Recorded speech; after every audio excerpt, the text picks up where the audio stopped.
I paid for the whole family Christmas trip, and my son said I shouldn't waste his inheritance on myself. Those words cut through me like glass, sharp and unforgiving. Today, I'm going to tell you something I never thought I would share. And if for even a second this feels familiar, I only ask that you like this video and subscribe. It will help me keep opening my heart. My name is Margaret, and I'm 72 years old. I live in a narrow brownstone apartment in Brooklyn Heights, where the morning light filters through windows that haven't been properly cleaned in months. The walls are thin enough that I can hear Mrs. Chen upstairs shuffling around at 5 in the morning, making tea before her granddaughter arrives to help with groceries. The smell of her jasmine tea mixes with the aroma of fresh bagels from Goldstein's bakery downstairs, creating this bittersweet perfume that reminds me every day of what community used to feel like. I wake up every morning at 6:30, not because I want to, but because my body refuses to let me sleep past sunrise anymore. My knees creak as I swing my legs over the edge of my narrow bed, the same bed I've slept in alone for the past 3 years since Harold moved to the guest room. He says my restless turning keeps him awake, but I think the truth is simpler. We've become strangers living under the same roof, two people who forgot how to look at each other with anything resembling love. The apartment feels smaller every day. The living room is cramped with Harold's old recliner, permanently stained with coffee rings and the ghost of better times. My reading chair sits opposite, a faded floral pattern that once matched the curtains my daughter Sarah picked out 15 years ago. Between us, a coffee table holds yesterday's newspaper, folded to the crossword puzzle I never finish anymore. My eyes aren't what they used to be, and the letters blur together like tears I'm too tired to cry. This particular December morning started like any other, with the sound of garbage trucks grinding their way down Remsen Street and the distant hum of the Brooklyn-Queens Expressway carrying early commuters to Manhattan. I padded to the kitchen in my worn slippers, the ones with the hole near my left big toe that I keep meaning to replace but never do. Harold was already there, standing at the counter with his back to me, spooning instant coffee into his favorite mug. The one that says, "World's Greatest Dad," that Michael gave him 20 years ago. Michael. My firstborn. The son who used to climb into my lap and read picture books about brave knights and kind dragons. The boy who cried when he accidentally stepped on an ant, who insisted on saying goodnight to every stuffed animal before bed. That little boy grew into a man who now sees me as nothing more than a bank account with legs. I poured myself a cup of coffee, noting how Harold didn't offer to make me one, didn't even acknowledge my presence. We've perfected this dance of indifference over the years. He reads his paper, I stare out the window at the promenade where couples walk hand in hand, their breath forming small clouds in the cold morning air. Sometimes I wonder what it would feel like to be seen again, to have someone notice when I enter a room or care what I might want for breakfast. That morning, I was thinking about Christmas. For months, I'd been planning something special. I'd saved $1,200 by skipping movies, buying generic groceries, and walking instead of taking the subway when my knees would allow it. Every dollar tucked away was a small sacrifice toward a bigger dream. I wanted to rent a cabin in the Catskills, something cozy with a fireplace and enough bedrooms for everyone. Michael and his wife Lisa could bring their 2 boys, 8-year-old Noah and 6-year-old Sam. Sarah could come with her boyfriend David, and maybe, just maybe, we could remember what it felt like to be a family again.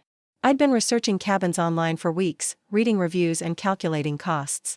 The one I found was perfect, a log cabin near Hunter Mountain with a wraparound porch and a view of the valley. It had 4 bedrooms, a fully equipped kitchen, and a living room with floor-to-ceiling windows that looked out onto snow-covered pine trees. The pictures online showed families gathered around a stone fireplace, children in pajamas opening presents under a tall Christmas tree, grandparents smiling as they watched their legacy unfold before them. That vision sustained me through lonely dinners and silent evenings. I imagined cooking Christmas morning breakfast for everyone, my famous cinnamon rolls that Noah always asked for when he visited. I pictured all of us bundled up for winter hikes, the boys throwing snowballs while the adults laughed and took pictures. I saw Harold and me sitting on that porch in the evenings, maybe remembering why we fell in love 48 years ago. I'd even started shopping for gifts early, finding small treasures at discount stores and wrapping them carefully in paper I'd saved from last year. For Noah, a set of art supplies because he loved to draw. For Sam, building blocks because he was always creating elaborate structures when he came to visit, which wasn't often enough. For Michael and Lisa, a bottle of wine I'd splurged on, hoping it might soften whatever sharp edges had grown between us. For Sarah and David, matching scarves I'd knitted myself during the long evenings when Harold fell asleep in front of the television. The money represented more than just savings. It was hope transformed into something tangible. Each dollar was a prayer that we could find our way back to each other, that the distance that had grown between us over the years could be bridged by a few days in a beautiful place, away from the distractions and resentments that seemed to multiply in our everyday lives. I remember the day I finally booked the cabin. I'd been going back and forth for weeks, checking availability, reading the cancellation policy 3 times to make sure I understood it completely. When I finally clicked the confirmation button and saw the receipt pop up on my screen, I felt something I hadn't experienced in months. Joy. Pure, uncomplicated joy. I called Sarah first, my voice trembling with excitement as I told her about the surprise I'd planned. "Mom, that sounds amazing," she said, but I could hear something else in her voice. Hesitation, maybe. Or worry. "Have you talked to Michael about it?" "I wanted it to be a surprise for everyone," I told her. "I thought we could all use some time together, somewhere beautiful." There was a pause, and I could hear her boyfriend David saying something in the background. "Mom, you know Michael's been stressed about work lately. And with the kids' school schedules." "It's Christmas week," I interrupted, trying to keep the disappointment out of my voice. "Surely they can take a few days off." "Of course, Mom. I'm sure it'll be wonderful. Let me know what I can bring." But even as she said it, I could sense her reluctance. Sarah had always been the peacekeeper in our family, the one who tried to smooth over conflicts before they could explode into something bigger. She'd learned early that it was safer to avoid confrontation than to risk making waves. I should have recognized that hesitation as a warning, but I was too caught up in my own hopes to see what was really happening. The next morning, I sat at my kitchen table with a cup of tea, staring at my cell phone. I needed to call Michael to tell him about the trip, to give him the dates and details so he could arrange time off work. My hands shook slightly as I scrolled to his number. We didn't talk often anymore, maybe once every few weeks, usually when he needed something or when I called to check on the boys. Our conversations had become stilted and formal, full of polite questions about weather and work that revealed nothing about who we really were anymore. I pressed his number and waited as it rang. Once, twice, 3 times. I prepared myself for his voicemail, already composing the message I would leave, when suddenly he picked up. "Hi, Mom." His voice sounded tired, distracted. "Michael, honey, I hope I'm not catching you at a bad time. Actually, I'm in a meeting. Can this wait?" I felt my heart sink a little. When was the last time he'd answered my calls when it was convenient for him? When was the last time he'd seemed genuinely happy to hear from me? "It'll just take a minute. I wanted to tell you about something special I've planned for Christmas." I heard him sigh, and I could picture him in his corner office in Manhattan, probably looking at his watch and thinking about all the important things he had to do that were more pressing than talking to his mother. "What is it, Mom?" I took a deep breath and launched into my explanation, trying to inject as much enthusiasm as possible into my voice. I told him about the cabin, about how I'd been saving for months, about how magical it would be to have everyone together for a few days. As I spoke, I realized I was talking faster and faster, filling the silence because he wasn't responding, wasn't sharing my excitement. When I finished, there was a long pause. I could hear office sounds in the background, phones ringing and people talking, the busy hum of a successful man's important life. "Mom, that's very thoughtful of you, but Christmas week is complicated for us. The boys have activities, and Lisa's parents are expecting us for dinner on Christmas Day." I felt something crack inside me, a small fissure that would grow larger over the coming days. "But Michael, I've already booked it. I've paid for everything. Surely you could work something out?" Another pause. When he spoke again, his voice had taken on that patient tone adults use with difficult children. "Mom, you should have asked before you booked something like that. You can't just assume we're available." "I wanted it to be a surprise," I said weakly. "I thought you'd be excited." "Mom, listen." His voice was getting sharper now, more clipped. "I appreciate the gesture, I really do. But maybe this kind of extravagant spending isn't the best idea right now. Have you thought about what this money could be used for instead? What it represents?" I didn't understand what he meant, and I said so. "Mom, you're 72 years old. You need to start thinking about being more practical with your finances. This money you're spending on vacation rentals, it's money that could be invested, saved for something more important. It's money that, frankly, belongs to your family's future." The words hit me like a physical blow. I gripped the phone tighter, my knuckles turning white. "Michael, what are you saying?" "I'm saying maybe you shouldn't be wasting what is essentially my inheritance on yourself." The kitchen went deadly quiet around me. Even the usual sounds of Brooklyn life seemed to fade away. I could hear my own heartbeat in my ears, fast and irregular. The words echoed in my head, each repetition making them more real, more cutting. "Your inheritance?" I whispered. "Mom, don't sound so dramatic. You know what I mean. The money you leave behind, it should go to your children and grandchildren. Money spent on frivolous things like vacation rentals, it's just gone. It doesn't benefit anyone long term."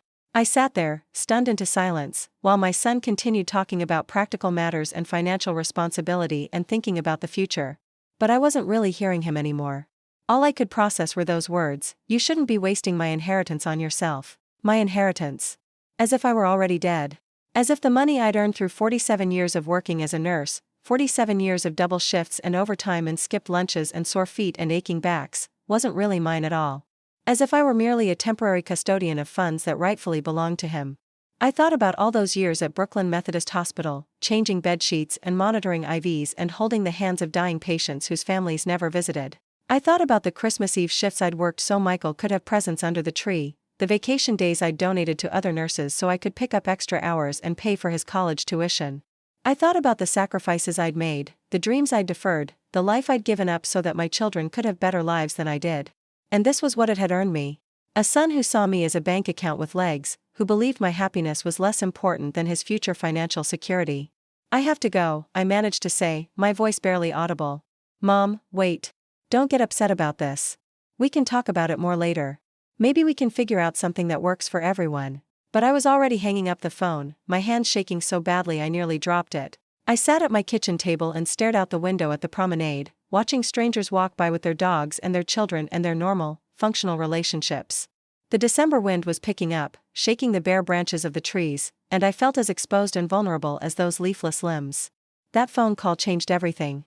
It was like a door slamming shut on something beautiful, on hope itself. But more than that, it was a revelation about how my son really saw me. Not as his mother, not as a person with her own wants and needs and dreams, but as a resource to be managed and conserved for his benefit. I wanted to cry, but the tears wouldn't come. Instead, I felt something harder settling in my chest, a cold weight that made it difficult to breathe. I thought about calling Sarah, about trying to explain what had just happened, but I already knew what she would say. She would make excuses for Michael, talk about the stress he was under with his job and the kids and Lisa's parents. She would try to smooth things over, to minimize the hurt, to convince me that I'd misunderstood or overreacted. But I hadn't misunderstood. The words had been clear and deliberate and cruel. My son saw my happiness as a waste of his money. My joy was an expense he couldn't justify. I picked up my phone and called the cabin rental company to cancel the reservation. The woman who answered was cheerful and professional, and when I explained that I needed to cancel, she told me about the cancellation policy as if she were reading a script. There would be a fee, of course. $50 for the inconvenience. $50 for having dreams that were too big for the life my family had decided I deserved. After I hung up, I sat in my quiet kitchen for a long time. Harold still hadn't come out of the guest room, hadn't asked about my phone calls or my plans or why I looked like I'd been hit by a truck. The silence in our apartment felt different than usual, heavier and more oppressive. It wasn't just the absence of sound, it was the absence of caring, of connection, of any recognition that I existed as a person worthy of consideration. That evening, Sarah called. I could tell by the tone of her voice that Michael had already spoken to her, had given her his version of events. She was careful and diplomatic, speaking in the gentle voice she used when she was trying to manage a difficult situation. Mom, I heard about the cabin. I'm sorry it didn't work out. Did he tell you what he said to me? I asked. There was a pause. He mentioned you two had a misunderstanding about money. A misunderstanding. I repeated the word slowly, tasting its inadequacy. Sarah, he told me I was wasting his inheritance on myself. He said the money I've saved doesn't really belong to me. Oh, Mom. I'm sure he didn't mean it that way. But I could hear in her voice that she knew exactly how he'd meant it. Sarah had always been caught in the middle, trying to keep peace between Michael and me, trying to make excuses for his increasingly selfish behavior while also acknowledging my hurt feelings. It was an impossible position, and I suddenly felt sorry for putting her in it. Maybe we could do something smaller for Christmas, she continued. Maybe just dinner at my place, nothing elaborate. Maybe, I said, but my heart wasn't in it anymore. The magic I'd felt when I planned the cabin trip was gone, replaced by something bitter and disappointed. I didn't want to settle for something smaller. I didn't want to accept less because my son thought I wasn't worth more. After we hung up, I walked through my apartment, really looking at it for the first time in months. The walls needed painting. The furniture was old and worn. The photographs scattered around told the story of a family that used to exist, people who used to care about each other. There was Michael's graduation photo, his face bright with possibility. There was Sarah's wedding picture, her smile radiant as she looked toward a future full of hope. There was Harold holding baby Noah, both of them laughing at something outside the frame. When had we stopped being those people? When had love turned into obligation, joy into endurance, family into a collection of individuals who shared DNA but little else? I picked up a framed photo from the side table next to my reading chair. It was from Noah's 5th birthday party, taken just 3 years ago but feeling like a lifetime. We were all there, crowded around a kitchen table with a homemade chocolate cake in the center. Noah was blowing out his candles while everyone sang. Michael had his arm around my shoulders, Lisa was laughing at something Harold had said, Sarah was taking pictures with her phone. We looked happy. We looked like a family. What had changed? When had Michael started seeing me as an obstacle to his financial security rather than as the woman who'd given him life? When had Harold started treating me like a roommate whose only value was splitting the bills? When had Sarah started walking on eggshells around me, afraid that any wrong word might spark another family crisis? I set the photograph face down on the table and went to bed early that night, but sleep wouldn't come. I lay in the dark listening to the sounds of Brooklyn settling into evening, sirens in the distance, conversations from the street below, the occasional rumble of the subway. Normal life continuing around me while my world felt like it was falling apart. The next few weeks passed in a blur of hurt and reflection. I went through the motions of preparing for Christmas, buying a small tree and decorating it with ornaments I'd collected over the decades. Each one told a story: the paper angel Sarah had made in second grade, the ceramic guitar Michael had chosen because he wanted to be a rock star when he was 10, the delicate glass snowflake Harold and I had bought on our honeymoon in Vermont. But the joy was gone from these rituals. I was going through the motions because I didn't know what else to do, because stopping would mean acknowledging that the holidays had become meaningless, that my family had become a collection of strangers bound together only by shared history and legal documents. Harold helped me put the tree up, but we worked in silence, each lost in our own thoughts. He'd heard my phone call with Michael. It was impossible not to in our small apartment, but he hadn't said anything about it. Harold had perfected the art of avoiding difficult conversations over the years. Any topic that might require emotional engagement was simply ignored until it went away or until I stopped bringing it up. I wanted to ask him what he thought about Michael's words, whether he agreed that I was being wasteful with money that rightfully belonged to our children. I wanted to know if he saw me the same way Michael did, as a resource to be conserved rather than a person deserving of happiness. But Harold's silence felt impenetrable, and I didn't have the energy to break through it. Christmas was 3 days away when Noah called me. It was unusual for him to call on his own. Usually, Michael or Lisa dialed my number and handed the phone to one of the boys for a brief, supervised conversation. But this time, my caller ID showed Noah's name. "Hi, Grandma Margaret," his young voice said, and I immediately felt my mood lighten. Noah had always been special to me, my eldest grandchild, the one who still seemed genuinely happy to see me when they visited. He was 8 years old but wise beyond his years, observant in the way children are before the world teaches them to look away from uncomfortable truths. "Noah, sweetheart. What a wonderful surprise. How are you, my love?" "I'm okay, I guess." "Grandma, can I ask you something?" "Of course, darling. You can ask me anything." There was a pause, and I could hear him breathing on the other end of the line. When he spoke again, his voice was smaller, more uncertain. "Grandma, are you sad about Christmas?" The question caught me off guard. I'd been trying so hard to maintain a normal facade, to not let my disappointment affect anyone else, especially not the children. But Noah had sensed something anyway. Children are like emotional tuning forks, picking up frequencies adults try to hide. "Why do you ask, sweetheart?" "Because Dad said you wanted to take us all on a trip, but then you changed your mind. And Mom said you might be feeling sad about it. And I wanted you to know that I would have really liked to go on a trip with you." My throat tightened, and I had to blink back tears. Here was this precious child, trying to comfort me in his innocent way, not understanding the adult complications that had destroyed something beautiful before it could begin. "Noah, you are such a sweet boy." Yes, I did want to take everyone on a trip. I found a beautiful cabin in the mountains with a big fireplace and lots of snow for building snowmen. But sometimes grown-up plans don't work out the way we hope they will. But why not? If you wanted to go and I wanted to go, why couldn't we just go? How do you explain to an 8-year-old that his father thinks his grandmother's happiness is too expensive? How do you tell a child that money matters more than love in some people's calculations? "Well, honey, your daddy is very busy with work, and your mommy has lots of plans already, and sometimes it's hard to coordinate everyone's schedules." "That's dumb," Noah said with the blunt honesty that children possess. "I think the trip would have been awesome. I would have built the biggest snowman ever, and we could have made hot chocolate and played board games like we used to when I was little. We can still do those things, sweetheart. Maybe you could come visit me sometime soon, and we could make hot chocolate and play games right here in Brooklyn." "Really? Can I come by myself? Without Mom and Dad?" The eagerness in his voice broke my heart. When was the last time any of my grandchildren had wanted to spend time with me without their parents orchestrating and supervising every interaction? When had I become someone they had to be protected from rather than someone they were excited to see? If your parents say it's okay, I would love that more than anything.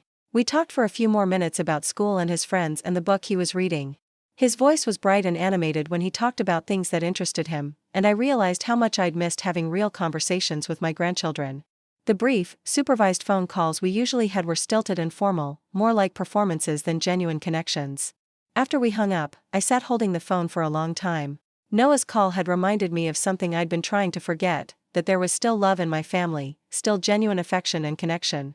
It was buried under layers of resentment and disappointment and hurt feelings, but it was still there. The question was whether it was strong enough to survive the damage that had been done. That night, I made a decision that would change everything. I couldn't continue living in this limbo, accepting crumbs of affection while pretending that everything was fine. I deserved better than that. I deserved to be treated with respect and kindness by the people I loved. And if I wasn't going to get that treatment, then something had to change. I sat at my kitchen table with a cup of tea and a notepad, and I began to make a list. It wasn't a list of grievances or complaints. It was a list of changes I was going to make, boundaries I was going to establish, ways I was going to start valuing myself the way I should have been valued all along. First, I was going to stop giving money to my adult children. For years, I'd been supplementing Michael's income whenever he had unexpected expenses. A car repair here, a vacation there, private school tuition that stretched his budget. I'd always said yes because I wanted to help, because I thought that's what good mothers do. But Michael's comment about inheritance had made it clear that he saw these gifts as his due, not as sacrifices I was making out of love. Sarah had never asked for as much money as Michael, but she'd developed a habit of mentioning financial stress whenever we talked, dropping hints about bills she was struggling to pay or things she needed but couldn't afford. I'd often responded by sending checks, telling myself I was helping my daughter achieve financial stability. But now I wondered if I was really just enabling a pattern of dependence that wasn't healthy for either of us. Second, I was going to stop making myself available for every babysitting request, every emergency pickup, every last-minute favor. For years, I'd arranged my life around my children's needs, canceling my own plans whenever they called with a request. I'd told myself this was what grandmothers do, that being needed was a privilege. But being needed and being valued are two different things, and I was beginning to understand the difference. Third, I was going to start spending my money on things that brought me joy. The cabin rental had been the first time in years I'd planned something purely for my own pleasure, and Michael's reaction had made it clear that he saw this as a betrayal of my duties as a mother and grandmother. But I'd earned that money through decades of hard work, and I had every right to spend it on creating beautiful memories with the people I loved. Finally, I was going to stop accepting disrespect and dismissal from my own family. I was going to start standing up for myself, speaking honestly about my feelings, and refusing to pretend that hurtful behavior was acceptable just to keep the peace. As I wrote these resolutions down, I felt something I hadn't experienced in months: hope. Not the desperate hope I'd felt when planning the cabin trip, but something steadier and more sustainable. For the first time in years, I was focusing on what I could control rather than what I wanted others to give me. The next morning, I called my bank and set up a separate savings account that only I could access. I transferred most of my savings into this new account, keeping just enough in the joint account I shared with Harold to cover our household expenses. It felt like a small rebellion, this act of financial independence, but it also felt necessary. If my children saw my money as theirs, then I needed to protect what remained of my financial autonomy. I also called a lawyer, something I'd never done before in my life. The woman I spoke with specialized in elder law, and she was kind and understanding when I explained my situation. She helped me understand my rights regarding my finances and my property, and she gave me information about estate planning that would ensure my wishes were respected after my death. For too long, I'd assumed that being a good mother meant giving my children everything they wanted. But good parenting sometimes means saying no, even to adult children who believe they're entitled to more than they've earned. Christmas Eve arrived cold and gray, with the threat of snow in the air. Harold and I had plans to attend Sarah's dinner, a small gathering that would include Michael's family and Sarah's boyfriend David. I'd been dreading the evening for weeks, knowing that I would have to sit across from Michael and pretend that his words hadn't cut me to the bone. I dressed carefully that morning, choosing a navy blue dress I'd bought several years ago but rarely wore. It was nice enough for a special occasion but not so formal that it would seem like I was trying too hard. I pinned my grandmother's pearl brooch to the lapel, a small reminder of the strong women who had come before me and the strength I could draw from their memory. Harold was already waiting by the door when I emerged from the bedroom, his coat buttoned and his keys in his hand. He looked at me briefly and nodded, which was about as much acknowledgement as I'd learned to expect from him. "Ready?" he asked. "As ready as I'll ever be," I replied. We took the subway to Sarah's apartment in Crown Heights, a neighborhood that was gradually gentrifying but still had enough character to feel like home. Sarah had bought her place 5 years ago with help from Harold and me, a fact that Michael had commented on at the time, suggesting that we were showing favoritism by helping her with the down payment. We'd helped him buy his Manhattan apartment too, of course, but that seemed to have been forgotten in his calculation of who owed what to whom. Sarah's building was a converted warehouse with high ceilings and large windows. Her apartment was on the third floor, and as we climbed the stairs, I could smell the familiar aromas of roasted turkey and cinnamon rolls drifting down from her kitchen. Despite everything that had happened, I felt a flutter of anticipation. Maybe this could still be a good day. Maybe we could find our way back to each other, at least temporarily. Sarah greeted us at the door with hugs and genuine smiles. She'd always been the most emotionally generous of my children, the one most willing to express affection without expecting anything in return. Her apartment was warm and inviting, decorated with fairy lights and fresh greenery. A small Christmas tree stood in the corner, surrounded by carefully wrapped presents. Michael and Lisa were already there with the boys, arranged on Sarah's couch like a perfect magazine photograph. Michael was wearing an expensive sweater I didn't recognize, probably something Lisa had bought him for one of his many work events. Lisa looked elegant as always, her blonde hair perfectly styled, her makeup flawless even though we were just having a family dinner. "Hi, Mom," Michael said as I entered the living room. He stood up to hug me, and for a moment, I almost let myself believe that everything was back to normal. But his embrace felt perfunctory, like something he was doing because it was expected rather than because he was happy to see me. "Hello, Michael," I said, trying to keep my voice neutral and pleasant. "Lisa, you look lovely." "Thanks, Margaret," Lisa replied with a smile that didn't quite reach her eyes. "The food smells amazing, Sarah." Noah and Sam rushed over to hug me, their excitement genuine and unguarded. For a moment, I let myself sink into their warmth, remembering what love was supposed to feel like. They told me about their Christmas morning presents and their plans for winter break, chattering over each other in the way children do when they're truly happy. "Grandma, guess what?" Noah said, pulling on my hand to get my attention. "Mom said maybe I can come visit you next weekend if you want me to." I looked up at Lisa, surprised. This was the first I'd heard of any such plan, and given the current tension in the family, it seemed unlikely that she or Michael would encourage more contact between Noah and me. "We'll have to see about schedules," Lisa said quickly, shooting a look at Noah that clearly meant he shouldn't have mentioned it. But the damage was done. Noah's face fell as he realized he might have spoken out of turn, and I felt that familiar stab of anger at the way my family managed and controlled even the smallest interactions. Why shouldn't an 8-year-old be excited about visiting his grandmother? Why did every expression of affection have to be filtered through adult anxieties and power struggles? Dinner was a study in polite conversation and careful avoidance. We talked about work and school and the weather, all safe topics that didn't require any real emotional investment. Sarah had made all my favorite dishes: turkey with herb stuffing, mashed potatoes with real butter, green bean casserole with crispy onions on top.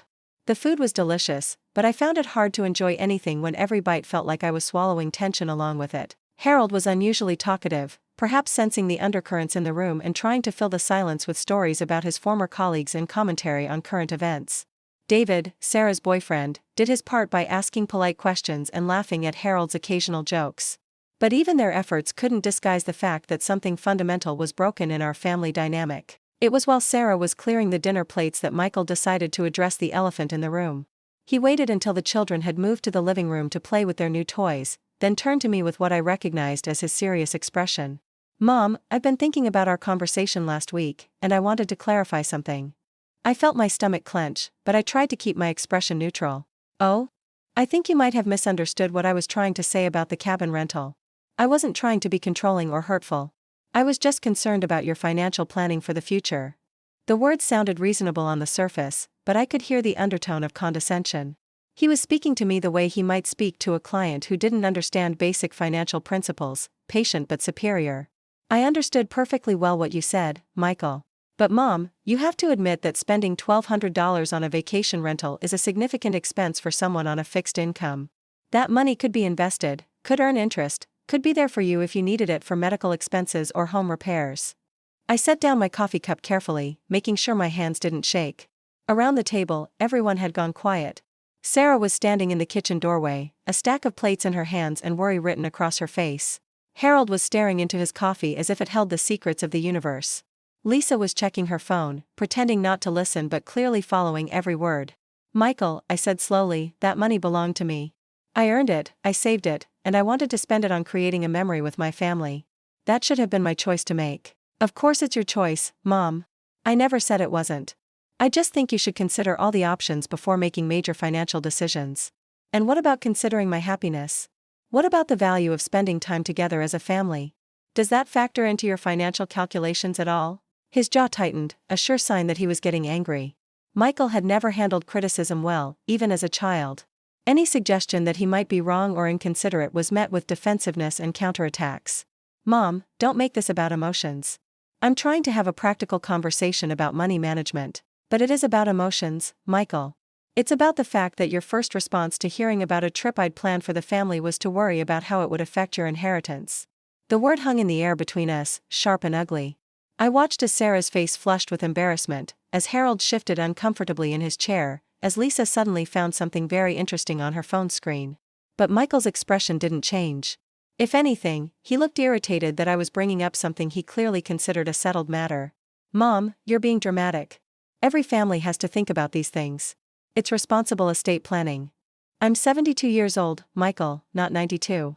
I'm not on my deathbed, and I'm not ready to start living my life according to your estate planning timeline. Nobody's asking you to do that. Aren't you? Because it seems to me that's exactly what you're asking. You're asking me to consider your financial interests before my own happiness. You're asking me to see my money as your money and my choices as inconveniences to your future prosperity. That's not what I said. That's exactly what you said. You told me I was wasting your inheritance on myself, as if wanting to create happy memories with my family was some kind of selfish indulgence. Michael's face was getting red now, and I could see him struggling to maintain his composure. He'd built his career on being articulate and persuasive, on winning arguments through logic and superior knowledge. But this wasn't a business negotiation, and his usual tactics weren't working. Fine, Mom. Maybe I could have phrased it better. But the underlying point remains valid. You need to be more careful with money. More careful than saving for a year to pay for a family Christmas vacation? More careful than working 47 years as a nurse and living within my means and never asking my children for financial support? How much more careful can I possibly be? The room was completely silent now except for the sound of the children playing in the living room, their laughter a sharp contrast to the tension in the dining room. Sarah had set down her plates and was standing with her hands clasped in front of her, looking like she might cry. Harold was still staring into his coffee cup as if he could disappear into it. Mom, Sarah said softly, maybe we don't need to discuss this right now. It's Christmas Eve. But I was beyond caring about appropriate timing or holiday peace. For too long, I'd swallowed my hurt feelings in the name of family harmony. I'd accepted disrespect and dismissal because I thought that's what good mothers do. But I was tired of being good in ways that required me to make myself smaller, less important, less worthy of consideration.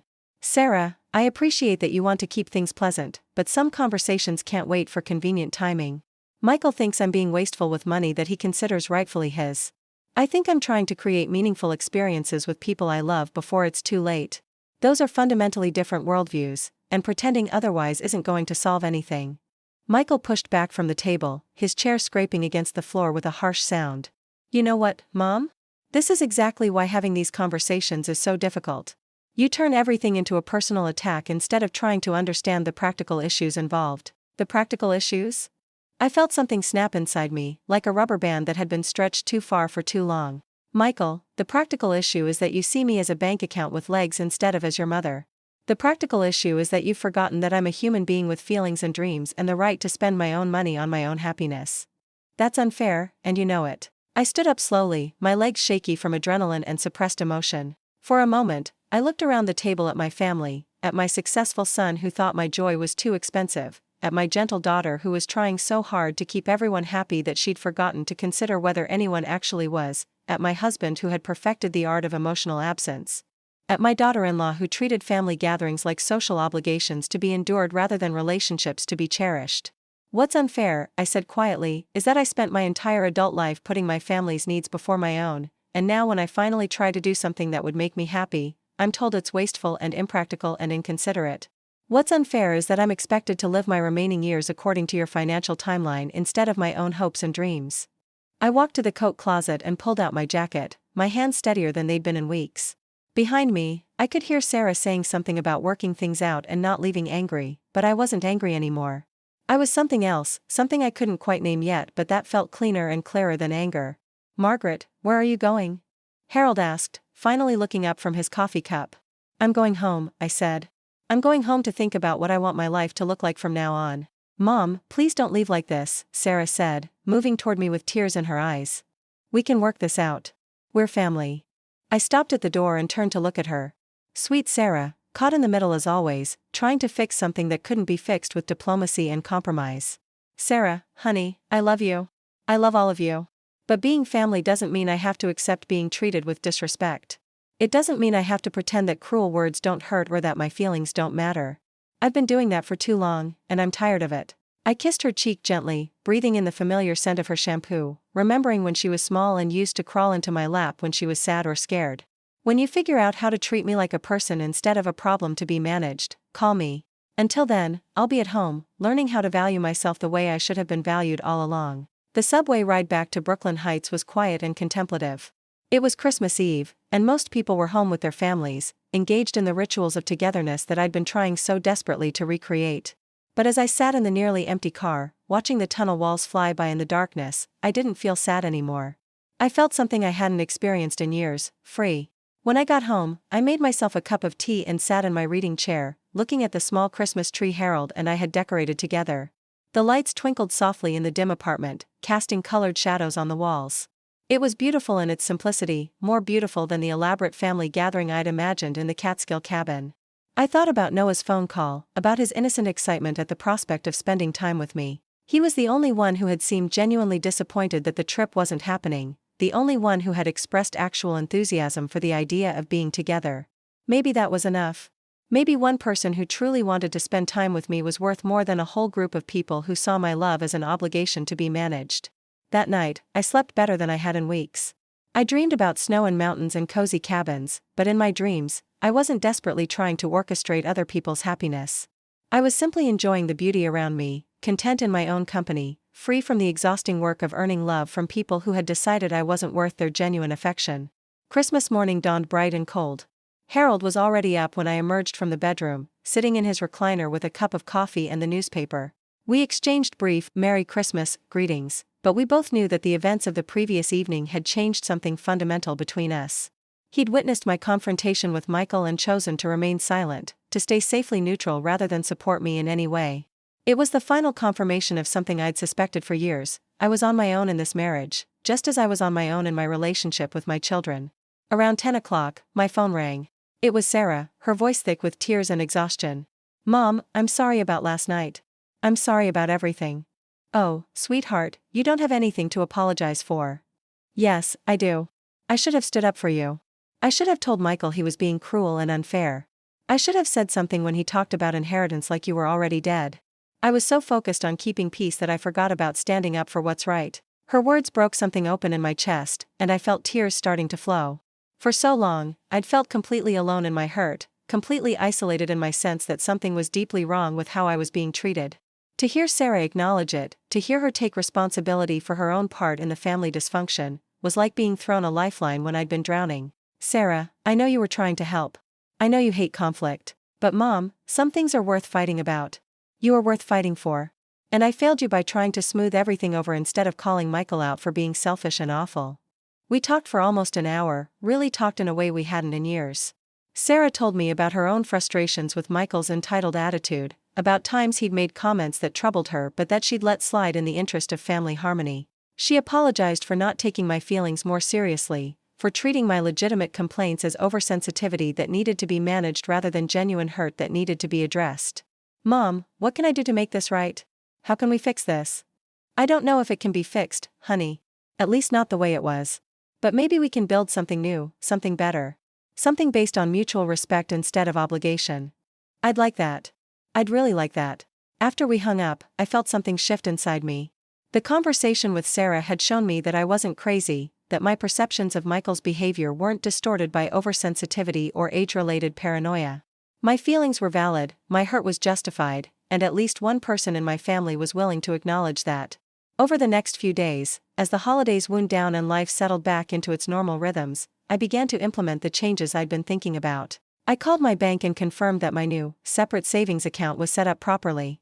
I made an appointment with the elder law attorney to review my estate planning documents and ensure that my wishes would be respected after my death, regardless of what my children thought they were entitled to.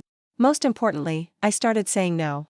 When Michael called a few days after Christmas to ask for a loan to cover some unexpected car repairs, I declined politely but firmly. When Lisa texted to ask if I could babysit the boys on New Year's Eve so she and Michael could attend a party, I told her I had other plans. I didn't actually have other plans, but I was learning that my time and energy were valuable resources that I didn't have to spend on people who didn't appreciate them. The reactions to my new boundaries were swift and predictable. Michael was shocked and angry that I would refuse to help with his car repairs, especially since the amount he was asking for was relatively small. He called repeatedly, leaving voicemails that progressed from confusion to irritation to outright hostility. In his final message, he accused me of being spiteful and manipulative, of punishing him for being honest about financial concerns that any responsible adult child would have. But his words didn't have the power to hurt me the way they once would have. I was beginning to understand the difference between being honest and being cruel, between expressing legitimate concerns and using financial anxiety as a weapon to control someone's behavior. Michael's honesty about inheritance had been a way of telling me that my happiness was less important than his future security.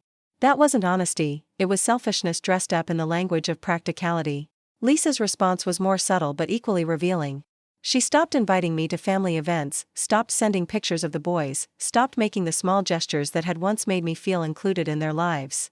It was clear that she saw my new boundaries as a rejection of my role as grandmother, as an abdication of my responsibilities to be constantly available and endlessly giving. But Sarah's response was different. She called regularly, not because she needed something but because she wanted to talk. She invited me to lunch, to movies, to the farmer's market on Saturday mornings. She seemed genuinely interested in getting to know me as a person rather than just as her mother, and I found myself looking forward to our conversations in a way I hadn't looked forward to anything in years. The transformation wasn't immediate or complete. There were days when I questioned my decisions, when the silence from Michael and Lisa felt like punishment I might not be strong enough to endure. There were nights when I lay awake wondering if I was throwing away my relationship with my grandchildren because I was too proud to accept the crumbs of affection my family was willing to offer. But then something would happen to remind me why I'd made these changes in the first place. Michael would leave another voicemail accusing me of being selfish for not subsidizing his lifestyle. Lisa would send a text message that was just manipulative enough to make me grateful I was no longer constantly available for her convenience. And I would remember that self-respect isn't selfish, that demanding to be treated with kindness isn't unreasonable, that my happiness matters just as much as anyone else's. 3 weeks after the Christmas Eve confrontation, Noah called me again. This time, he was crying. "Grandma, Mom, and Dad say I can't visit you anymore because you're not being nice to our family."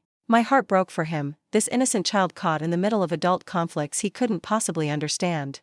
But I also felt a surge of anger at Michael and Lisa for using Noah's love for me as a weapon in their campaign to force me back into compliance. "Noah, sweetheart, I need you to listen to me very carefully. I love you more than all the stars in the sky and all the fish in the ocean. Nothing that's happening between the grown-ups changes that even a little bit. Do you understand? But if you love me, why won't you just say sorry to Dad so I can come see you?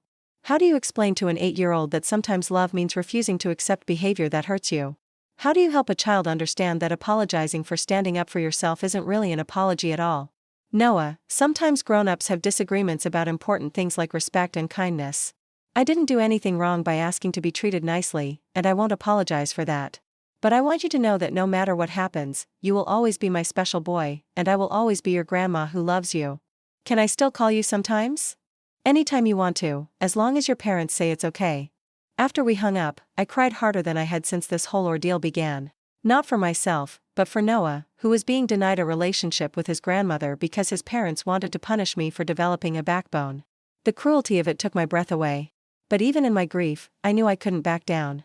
Giving in to emotional blackmail would only teach my family that they could control my behavior by threatening my access to the people I loved. It would confirm their belief that my role in the family was to absorb disrespect quietly and provide support unconditionally, regardless of how I was treated in return. That evening, I made another decision that surprised even me. I booked a trip to Vermont for Valentine's weekend, to the same small town where Harold and I had honeymooned almost 50 years earlier. I wanted to see if the place still felt magical, if I could recapture some sense of wonder and possibility that seemed to have been drained out of my life over the years. I didn't tell Harold about the trip until the day before I left. We were eating breakfast in our usual silence when I mentioned casually that I would be away for the weekend. He looked up from his newspaper with surprise. "Away? Where?" "Vermont. The inn where we stayed when we were first married." His expression was unreadable. "Why?" "Because I want to. Because it's been a long time since I did something just because it would make me happy." He nodded slowly and went back to his paper, but I could tell he was thinking about my words. For the first time in years, I wondered what he was really thinking about, what went on in his head during all those hours of silence. The trip to Vermont was a revelation. The inn was smaller than I remembered, the room simpler, but the view from the window was just as breathtaking. Snow-covered mountains stretched to the horizon, and the silence was profound in a way that city silence never was. I spent hours walking through the village, browsing in small shops, talking to strangers who had no preconceived notions about who I was supposed to be or what I was supposed to want. On Saturday evening, I had dinner alone at a restaurant with a fireplace and candles on every table. The server, a young woman probably not much older than Sarah, was kind and attentive without being intrusive. She asked about my day and seemed genuinely interested in my answer. When I mentioned that I was revisiting the place where I'd honeymooned, she smiled and said, "How romantic. Are you celebrating an anniversary?" "Not exactly," I said. "I'm celebrating something else." "What's that?" I thought about it for a moment, trying to find the right words. "I'm celebrating the fact that I'm still here, still capable of appreciating beauty and creating new memories. I'm celebrating the possibility that the best parts of my life might not be behind me after all." She nodded as if that made perfect sense, and we talked for a few more minutes about the things that make life worth living: good food, beautiful views, conversations with strangers who remind you that the world is full of kind people. It was the kind of interaction I'd been hungry for without realizing it, the kind of simple human connection that had been missing from my life for too long. That night, in the small room with its view of the mountains, I slept more peacefully than I had in months. I dreamed about the future for the first time in years, about possibilities instead of losses, about the person I might become now that I was finally learning how to value myself.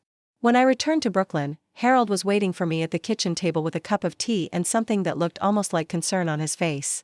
"How was your trip?" he asked. "It was exactly what I needed," I told him.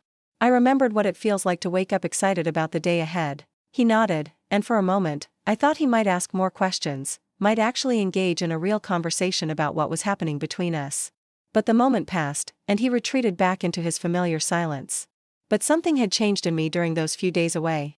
I'd been reminded that I was a complete person, not just a supporting character in other people's stories. I had interests and opinions and dreams that had nothing to do with my roles as wife, mother, or grandmother. I'd forgotten that about myself somewhere along the way, but Vermont had helped me remember. Over the following weeks, I began to rebuild my life around my own interests and needs. I signed up for a pottery class at the local community center, something I'd always wanted to try but had never made time for. I joined a book club at the library, where I met women my own age who were also navigating the complex territory of later life. I started taking longer walks through Brooklyn Heights and Cobble Hill, really seeing the neighborhoods I'd lived in for decades but had somehow stopped noticing. The pottery class was particularly meaningful. There's something about working with clay that forces you to be present, to focus completely on the task at hand. My first attempts were clumsy and uneven, but gradually I developed a feel for the medium. The instructor, a woman in her 60s named Grace, was encouraging without being condescending. She treated us as adults capable of learning and growing, not as elderly people who needed to be humored or managed. "Clay is forgiving," she told us during one of our sessions. "You can always start over if something doesn't work out the way you planned. But sometimes the imperfections are what make a piece beautiful." I thought about that as I worked, about the times in my life when I tried to smooth over imperfections instead of accepting them as part of the natural texture of human relationships. I'd spent so much energy trying to create a perfect family that I'd lost sight of the fact that real love doesn't require perfection, it just requires authenticity and mutual respect. The book club was another source of unexpected joy. We read a mix of fiction and memoir, books that challenged us to think about our lives in new ways. During our discussions, I found myself speaking up more than I had in years, sharing opinions and insights that surprised even me. These women listened to what I had to say, built on my ideas, disagreed with me respectfully when they saw things differently. It was the kind of intellectual engagement I'd been missing without realizing it. One afternoon in February, as I was walking home from pottery class with a small bowl I'd made, I ran into Mrs. Chen from upstairs. She was struggling with her grocery bags, and I offered to help her carry them up to her apartment. "You seem different lately," she said as we climbed the stairs together. "Happier?" I thought about her observation as I helped her put away her groceries. Was I happier? I was certainly different. The constant anxiety I'd lived with for so long had lifted. I no longer jumped every time my phone rang, no longer felt guilty for spending money on myself, no longer measured my worth by how much my family needed me. "I think I'm finally learning how to take care of myself," I told her. She nodded approvingly. "About time. You're no good to anyone else if you don't value yourself first." It was such a simple statement, but it felt like a revelation. For so long, I'd believed that good mothers gave everything to their children and kept nothing for themselves. I'd thought that putting my own needs first was selfish, that true love required complete self-sacrifice. But Mrs. Chen was right. I couldn't really love others well if I didn't love myself enough to demand basic respect and kindness. Spring arrived early that year, and with it came unexpected developments in my family situation. Sarah had been increasingly critical of Michael's behavior, and their relationship had grown tense as a result. She'd started calling him out when he made dismissive comments about me, refusing to go along with his narrative that I was being unreasonable or manipulative. Their confrontation came to a head in March, when Michael made the mistake of criticizing my pottery class spending during a family phone call. Sarah had finally had enough. "Michael, stop it," she said, her voice firm in a way I'd rarely heard before. "Mom has every right to spend her money on things that make her happy. You don't get to dictate how she lives her life just because you're worried about your inheritance. Sarah, you don't understand the financial implications. I understand perfectly well. You want Mom to live like a monk so there's more money left for you when she dies. It's selfish and disgusting, and I'm ashamed that you're my brother." The call ended with Michael hanging up on Sarah, but she called me immediately afterward to tell me what had happened. "Mom, I should have done that months ago. I'm sorry it took me so long to find my backbone." "Oh, Sarah, you don't need to apologize. I'm proud of you for standing up for what's right, even when it's difficult. He's not going to change, is he? He really thinks you exist to serve his financial interests." I sighed, feeling the weight of that truth. "No, honey, I don't think he's going to change. But that's okay. I can't control how he sees me, but I can control how I respond to his behavior." A few days later, I received a letter in the mail that made my hands shake as I opened it. The return address showed Michael's apartment, and the envelope was thick and formal looking. Inside was a typed letter from a lawyer's office, informing me that Michael was concerned about my recent erratic financial behavior and wanted to discuss the possibility of establishing a conservatorship to protect my assets from poor judgment and potential exploitation. I read the letter 3 times before its full meaning sank in. My son was trying to have me declared mentally incompetent so he could control my money. The betrayal was so complete, so breathtaking in its cruelty, that I actually laughed out loud. After all the years of sacrifice, all the love and support and financial assistance I'd given him, this was how he chose to repay me. But instead of crushing me, the letter galvanized me in a way I hadn't expected. Michael had shown his hand completely now. There was no more pretending that his concern was about my well-being or my financial security. This was about greed, pure and simple, and his willingness to destroy me legally in order to get what he wanted. I called my elder law attorney immediately and scheduled an emergency appointment. When I showed her the letter, her expression grew grave. "Margaret, this is a serious threat. Conservatorship proceedings can be devastating even when they're unsuccessful, and they can drag on for months or years. We need to document your mental competency thoroughly and make sure all your legal protections are in place." Over the next few weeks, we worked together to build an ironclad case for my mental competency. I underwent cognitive testing with a psychologist, had my primary care physician write a detailed letter about my physical and mental health, and gathered documentation of all my recent responsible financial decisions. The attorney helped me update my will and establish additional legal protections against any future attempts by my family to override my wishes. The process was expensive and emotionally draining, but it was also empowering. For the first time in my life, I was fighting back against someone who was trying to abuse me, and I had the resources and support to do it effectively. During this same period, something unexpected happened with Noah. Michael and Lisa had been increasingly strict about limiting his contact with me, but Noah was resourceful in the way that determined children can be. He'd found ways to call me from school during lunch periods, and he'd started sending me letters through Sarah, who would pass them along during our weekly coffee dates. His letters were heartbreaking in their innocence and love. He wrote about missing our conversations, about wanting to show me his latest drawings, about not understanding why he couldn't visit me anymore. But he also wrote about things he was learning in school, about books he was reading, about his dreams for the future. His writing revealed a thoughtful, caring child who was struggling to make sense of adult conflicts that shouldn't have been his burden to carry. One of his letters particularly moved me. He wrote, "Dear Grandma Margaret, I know I'm not supposed to write to you, but I wanted you to know that I think about you every day. Mom says you're being stubborn, but I think being stubborn is sometimes good if it means standing up for yourself. I hope when I'm grown up I can be brave like you." I cried when I read those words, not from sadness but from a complex mixture of pride and heartbreak and hope. This child, despite being caught in the middle of a terrible situation, was learning important lessons about courage and self-respect. Maybe something good could come from all this pain after all. In April, Michael's lawyer sent another letter, this one more threatening in tone. They demanded that I submit to a psychological evaluation of their choosing and provide detailed financial records for the past 2 years. The letter implied that my refusal to cooperate would be seen as evidence of mental incapacity. My attorney and I were ready for this escalation. We responded with our own letter, providing copies of all the competency documentation we'd already gathered and making it clear that any conservatorship petition would be vigorously contested. We also included a strongly worded paragraph about the emotional and financial abuse I'd been subjected to, and our intention to seek damages if the conservatorship proceedings were found to be frivolous or malicious. The legal maneuvering continued for several more weeks, but it became increasingly clear that Michael's case was weak. A conservatorship requires evidence of genuine mental incapacity, not just disagreement with financial choices. The fact that I'd been working with an attorney, participating in cognitive testing, and making reasonable decisions about my care and housing all worked against his petition. In May, we received notice that Michael was withdrawing his conservatorship request. The accompanying letter was full of legal language about changed circumstances and family reconciliation, but the real message was clear: he'd realized he couldn't win and didn't want to face the financial consequences of a malicious prosecution claim. I should have felt victorious, but mostly I felt tired and sad. The son I'd raised and loved and sacrificed for had tried to destroy me legally because I wouldn't give him unlimited access to my money. The relationship between us was now irretrievably broken, not because of anything I'd done wrong, but because I'd finally learned to value myself enough to set boundaries. But there were bright spots in this dark period. Sarah and I had grown closer than we'd been since she was a child. She'd taken a stand for what was right, even when it cost her relationship with her brother, and I was proud of the strong, principled woman she'd become.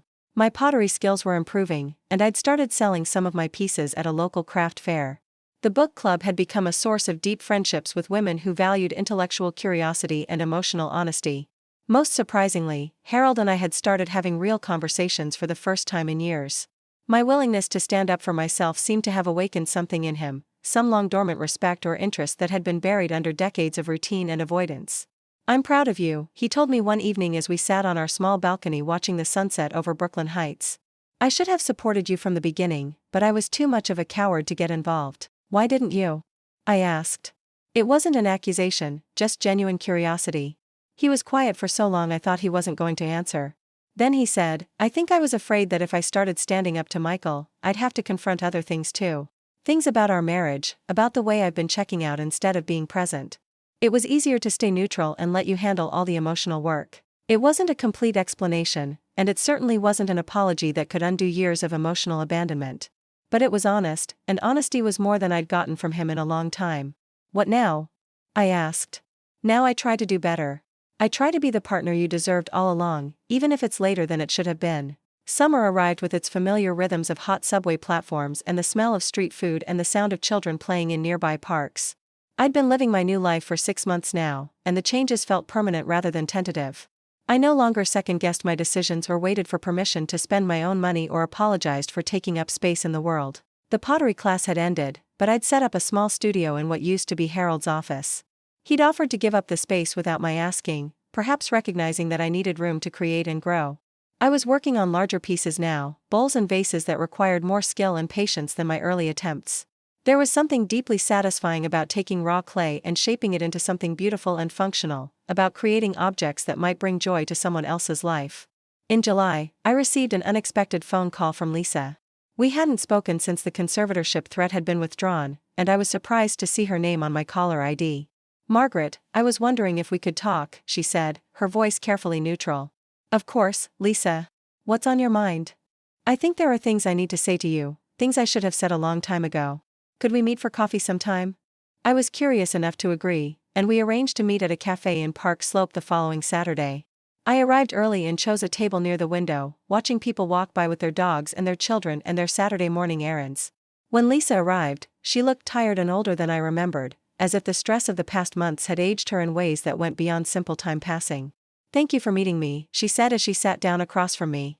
"I wasn't sure you would." "I'm always willing to talk, Lisa, you know that." She ordered coffee and sat quietly for a moment, gathering her thoughts. When she finally spoke, her words surprised me with their directness. "I owe you an apology, Margaret. A big one. I've been complicit in the way Michael has treated you, and I'm ashamed of that." I waited for her to continue, not wanting to interrupt what seemed to be a difficult but important conversation. "When Michael first started talking about being concerned about your spending, I thought he was just being practical. We've been under financial pressure lately, his job isn't as secure as it looks from the outside, and the boys' expenses keep growing. When he mentioned that your money would eventually help with their college funds, it seemed reasonable to hope that you'd be careful with it. She paused to sip her coffee, and I could see her struggling with what to say next. But somewhere along the way, it stopped being about reasonable financial planning and started being about control. And I let it happen because it was easier than confronting him, easier than admitting that his attitude toward you had become cruel and greedy. Lisa, I appreciate you saying this, but you weren't the one making the demands or the threats. No, but I wasn't stopping them either. I should have told him he was wrong when he talked about the cabin trip being wasteful. I should have stood up for your right to spend your own money on things that made you happy. I should have refused to go along with limiting Noah's contact with you. But I didn't, and that makes me complicit. Her voice was getting emotional now, and I could see tears forming in her eyes. The conservatorship thing was the final straw for me. When Michael told me he was going to try to have you declared incompetent, I told him it was wrong and cruel and that I wouldn't support him. We've been fighting about it ever since, and honestly, I don't know if our marriage is going to survive this. I felt a complex mixture of emotions hearing this: sadness that their marriage was in trouble, relief that at least someone in Michael's immediate family had recognized how wrong his behavior had been, and hope that maybe some relationships could be repaired even after serious damage had been done. Lisa, I'm sorry you're going through this difficulty with Michael. I never wanted my situation to create problems in your marriage. Margaret, your situation didn't create problems in our marriage. Our problems existed already: my tendency to avoid conflict, Michael's selfishness and sense of entitlement, our mutual willingness to put financial concerns above treating people with kindness. What happened with you just brought these problems to the surface. We talked for another hour, and I began to see Lisa in a new light. She'd always seemed somewhat distant and reserved, but I'd attributed that to shyness or social awkwardness. Now I understood that she'd been struggling with her own moral conflicts, her own recognition that something was wrong with how I was being treated, but her own fear of confrontation that prevented her from speaking up. What happens now? I asked as we prepared to leave. I don't know about the long term, but I do know that I want Noah and Sam to have a relationship with their grandmother. Michael may not agree, but the boys need to know that you love them and that none of this is their fault. I would like that more than anything. Then let's figure out a way to make it happen. 2 weeks later, Noah came to visit me for an afternoon. It was his first time in my apartment since the previous Christmas, and he looked around with the careful attention of someone trying to understand what had changed. He noticed my pottery studio immediately, and his face lit up with interest. Grandma, did you make all of these?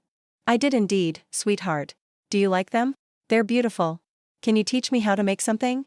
We spent the afternoon working with clay, his small hands trying to master the wheel while I guided him through the basic techniques. He was patient and focused in a way that reminded me of Michael at that age, before ambition and greed had corrupted his natural curiosity and kindness. Grandma, he said as we waited for his small pot to dry, why were you and Daddy fighting? I'd been dreading this question, but I'd also been preparing for it. I wanted to be honest without burdening him with adult complexities he shouldn't have to understand. Sometimes grown-ups disagree about important things like respect and kindness, I told him. Your daddy thought I was making bad choices with money, and I thought I deserved to be treated more nicely when we talked about those choices. But you're not making bad choices. You're making beautiful things and learning new skills. That seems like good choices to me. Out of the mouths of babes. This 8-year-old could see what his father refused to acknowledge, that spending money on personal growth and creative expression wasn't wasteful, it was life-affirming. Thank you for saying that, Noah. It means a lot to me that you understand. As summer turned to fall, we settled into a new routine.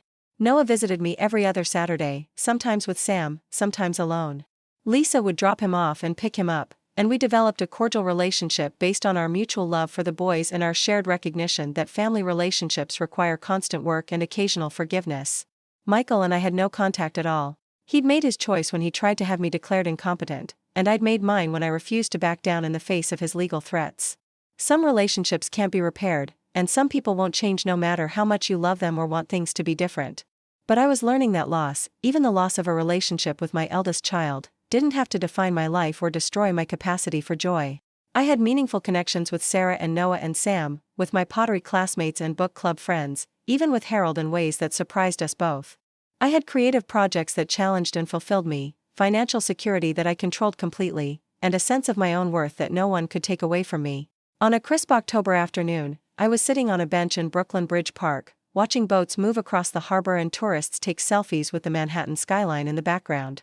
My latest pottery project, a large serving bowl with a complex glazed pattern, was being fired at the community center, and I was filled with anticipation about how it would turn out. A young couple was sitting on the bench next to mine, speaking in hushed tones about what sounded like a family crisis. The woman was crying softly while the man rubbed her shoulders and offered comfort. I couldn't help but overhear fragments of their conversation, something about parents who didn't appreciate their daughter's choices, about feeling torn between family loyalty and personal happiness.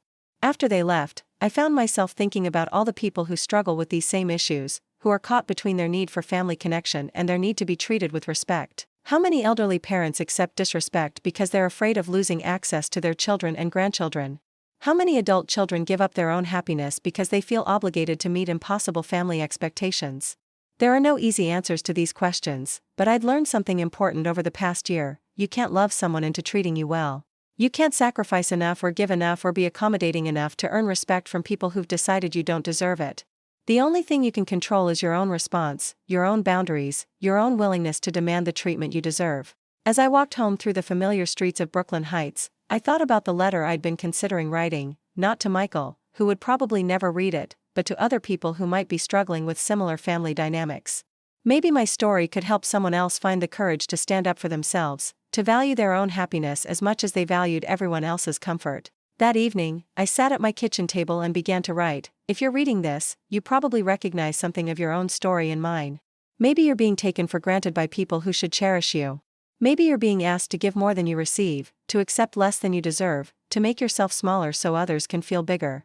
Maybe you're wondering if it's too late to change, if you're too old or too tired or too invested in keeping peace to start standing up for yourself. I want you to know that it's never too late to start valuing yourself the way you should have been valued all along. It's never too late to set boundaries, to say no to disrespect, to choose your own happiness over other people's convenience. It's scary and difficult and sometimes lonely, but it's also liberating in ways you can't imagine until you experience it yourself. You are not selfish for wanting to be treated with kindness. You are not unreasonable for expecting basic respect from the people who claim to love you. You are not obligated to fund other people's lifestyles or manage other people's emotions or sacrifice your own dreams to fulfill other people's expectations. You are a complete person with your own needs and wants and rights, and those needs matter just as much as anyone else's.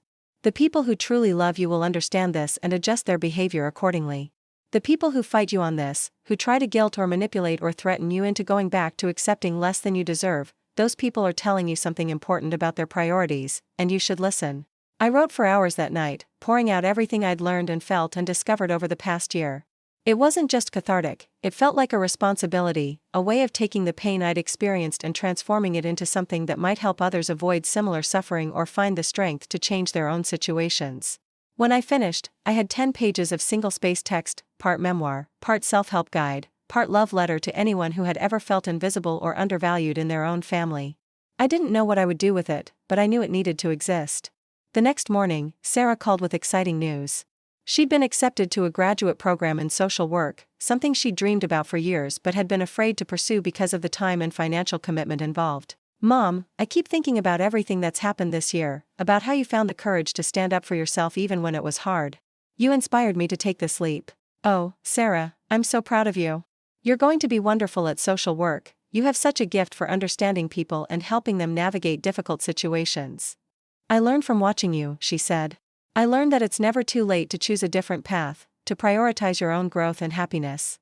After we hung up, I felt that familiar surge of hope and possibility that had become a regular part of my life.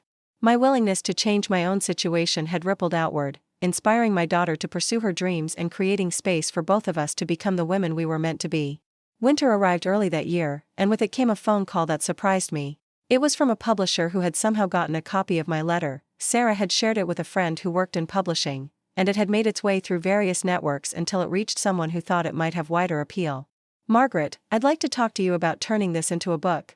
There are so many people struggling with these kinds of family dynamics, especially older adults who feel invisible or taken for granted. Your story could really help people." The idea of becoming an author at age 73 was both thrilling and terrifying. But I thought about all the people who might be sitting in their own kitchens, wondering if they were being unreasonable for wanting to be treated with respect, wondering if they were too old to change their lives. "I'd like to explore that possibility," I told her. The book process took almost a year, during which I worked with editors and publicists and marketing people who treated me as a professional equal rather than as an elderly woman who needed to be managed. It was a completely new experience, using my mind and voice in ways I'd never imagined possible. Standing Up at 70, A Guide to Reclaiming Your Life and Your Worth, was published the following fall, just 2 years after that terrible phone call from Michael about wasting inheritance money. The book found an audience among older adults who recognized their own struggles in my story, but also among younger people dealing with toxic family dynamics and anyone who had ever felt undervalued in their relationships. I did interviews and book signings, traveled to cities I'd never seen before, met readers who shared their own stories of finding courage to set boundaries and demand respect. It was gratifying in ways I couldn't have anticipated, not because of any fame or recognition, but because I was able to transform my pain into something useful for other people. Noah, now 10 years old and wise beyond his years, was my biggest cheerleader. He came to my local book signing with a homemade sign that said, "That's my grandma," and introduced me to his friends as the lady who wrote the book about being brave. "Grandma Margaret," he said as we walked home from the bookstore, "I'm glad you didn't let Dad be mean to you. I'm glad you decided you were worth being treated nicely." "Me too, sweetheart. Me too." Michael and I still had no relationship, and I'd made peace with that reality. Some people can't or won't change, and you can't force love or respect or basic decency from someone who's chosen selfishness over connection. But his rejection no longer defined my worth or limited my possibilities for happiness. Harold and I were still married, still working on rebuilding a relationship that had been dormant for too long. It wasn't the passionate love affair of our youth, but it was something real and respectful and occasionally even joyful. We'd learned to talk to each other again, to see each other as individuals rather than just as co-managers of a household. Sarah had thrived in graduate school and was now working as a therapist specializing in family systems and boundary setting. She often told me that watching my transformation had taught her more about healthy relationships than any textbook ever could. Lisa and Michael had divorced, but she'd maintained her relationship with me and continued to facilitate Noah and Sam's visits. She'd also started therapy to work on her own tendency to avoid conflict and enable unhealthy behavior. It wasn't easy work, but she was committed to breaking cycles that had caused so much pain. On a warm May afternoon, as I sat in my pottery studio working on a new piece, I reflected on how much my life had changed in 3 years. The apartment felt lighter somehow, filled with natural light and plants and evidence of creative activity. The walls displayed some of my pottery pieces alongside photographs from my book tour and artwork that Noah and Sam had made during their visits. I was no longer the woman who had planned that ill-fated cabin trip, desperately hoping to buy family harmony with money and accommodation. I was someone who understood the difference between love and manipulation, between genuine connection and obligatory contact, between family loyalty and family dysfunction. Most importantly, I'd learned that it's never too late to start over, to choose yourself, to demand the treatment you deserve. Age doesn't disqualify you from happiness or growth or the respect that should be every person's birthright. If anything, age gives you the wisdom to recognize what really matters and the courage to stop accepting anything less. The phone rang, interrupting my thoughts. It was a reader from Seattle who had found my contact information through my publisher. She was 78 years old and dealing with adult children who saw her as an ATM rather than as a person. "I just finished your book," she said, her voice shaking with emotion. "I wanted you to know that it gave me the courage to stop sending money to my son who never calls except when he needs something. It's scary, but I know it's right." "It is scary," I agreed. "But you deserve so much better than being valued only for what you can provide. You deserve to be loved for who you are, not for what you can give." We talked for 20 minutes, two women separated by a continent but united by the shared experience of learning to value ourselves and families that had taught us we were valuable only for what we could do for others. When we hung up, I felt that familiar sense of purpose that came from helping someone else find their voice and their strength. That evening, as Harold and I sat on our balcony watching the sunset paint the Manhattan skyline in shades of gold and pink, I thought about the letter I'd received that morning from a woman in Texas whose daughter had been financially exploiting her for years. Tomorrow I would call her back and talk her through the process of setting boundaries and reclaiming control of her own life. "You know," Harold said, breaking into my thoughts, "I never told you how proud I am of what you've accomplished. Not just the book, but everything. The way you stood up for yourself, the way you refused to accept being treated badly, the way you turned something painful into something helpful for other people." "Thank you," I said. "I'm proud of us too. I'm proud that we figured out how to see each other again after so many years of just coexisting." We sat in comfortable silence as the sky darkened and the city lights began to twinkle below us. Somewhere in Brooklyn, Noah was probably doing homework or reading before bed. Somewhere in Manhattan, Sarah was helping someone else learn to set healthy boundaries and value themselves. Somewhere in our city of 8 million people, other elderly parents were struggling with children who had forgotten that respect is not negotiable, even between family members. But tonight, in this moment, I was exactly where I belonged. I was in my own home, surrounded by evidence of my own creativity and growth, secure in relationships based on mutual respect rather than obligation, at peace with the choices I'd made and excited about possibilities still to come. I thought about that woman I used to be, who had saved for a year to create a memory that was rejected before it could begin. She had been worthy of love and respect then, just as I am now. The difference is that now I know it, and I refuse to accept anything less. As we prepared to go inside, Harold took my hand, something he hadn't done in years, and squeezed it gently. "What was that for?" I asked. "For reminding me what courage looks like," he said. "For showing me that it's never too late to choose love over fear, respect over convenience, truth over keeping the peace." I squeezed back, thinking about all the people who might be reading these words, who might be wondering if they have the strength to demand better treatment from the people who claim to love them. You do have that strength. It might be buried under years of conditioning that taught you to put everyone else's needs before your own, but it's there. It might be hidden behind fear of loneliness or change or conflict, but it's waiting for you to claim it. Your happiness matters. Your dignity matters. Your right to be treated with kindness and respect matters just as much as anyone else's. You don't have to earn love through sacrifice, don't have to buy affection with money, don't have to accept crumbs when you deserve the whole meal. It's never too late to start over, to set boundaries, to choose yourself. The people who truly love you will understand and adjust. The people who fight you on this are showing you who they really are, and you should believe them. Have you experienced something similar to what I've shared with you today? Have you found yourself wondering if you're asking too much when you simply want to be treated with respect and kindness by your own family? I'd love to hear your story in the comments below. Sometimes sharing our experiences helps us realize we're not alone, that other people have walked similar paths and found their way to the other side. If this story resonated with you, if it gave you something to think about or reminded you of your own worth, please like this video and subscribe to this channel. These stories of courage and transformation need to be shared, need to reach the people who most need to hear them. Together, we can remind each other that it's never too late to choose dignity over dysfunction, respect over resignation, hope over habit. Thank you for listening to my story. Thank you for allowing me to share my journey from despair to dignity, from being used to being valued, from surviving to thriving. May you find the courage to write your own story of transformation, whatever your age, whatever your circumstances, whatever obstacles stand in your way. You are worth it. You have always been worth it. And it's never, ever too late to start believing that truth and living accordingly.